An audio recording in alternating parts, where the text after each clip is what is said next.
Hello, hello. I'm so excited. Today, my friend just gave birth to her first baby boy. So excited. So sometime today, I'm gonna get to go see him. Very exciting. I would film it, but I don't know if she wants her kid on camera online. So we're gonna hold off on that, but I'm very excited nonetheless. But today, I wanted to do the battle of the powders. So I've tried the Laura Mercier Famous powder and then the Fenty Beauty powder, which I was kind of out on, but I just tried it on like bare face, I think with just a little bit of concealer.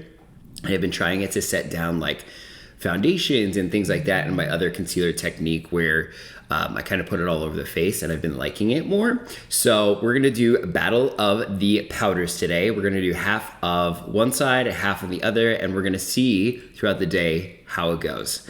So I've already put on my True Match, L'Oreal True Match blendable foundation. I've been really liking this. We're playing around with this. Just have a nice, light, even layer put on. And so yeah, let's jump into getting these on the face. Okay, on this side, I'm going to do the Fenty. I have the shade Cashew, a little bit in the cap. Dust this on this side of the face. She's looking good. So Fenty powder, nothing. She's looking good.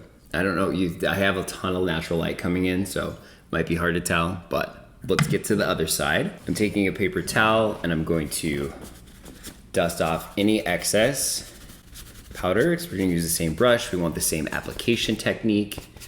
So I'm just getting any excess loose powder. We're gonna take this. I have the shade Translucent Honey. Put it a little bit in the cap.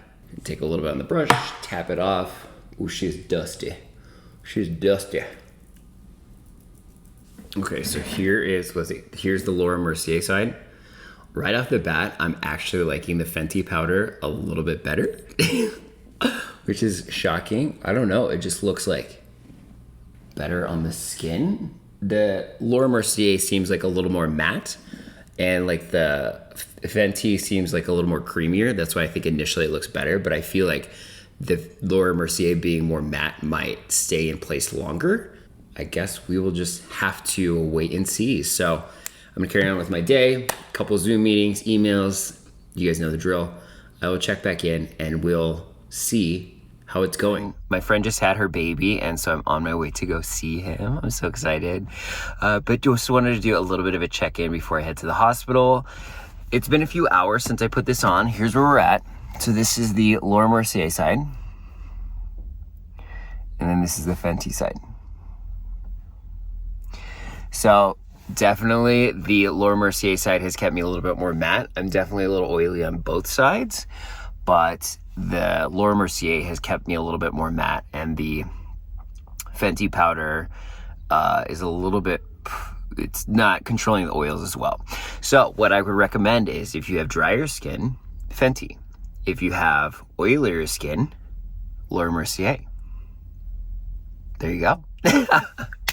Thank you so much for joining me on this battle of the powders. I will link down below a playlist to all of my reviews. Maybe I'll start a new playlist with battling it out. This was kind of fun. I liked it. Just to kind of see side by side how like each product works, right? That's kind of cool because you don't get to like, I don't know. I just thought it was cool. So maybe I'll start like a new series, which, yeah, will be cool. I upload every Monday, Wednesday, Friday at 8 a.m. Mountain Time. So hit that subscribe button to check out all my new videos. And yeah, thank you so much for joining me on this battle, and I will check you on the next one. Bye.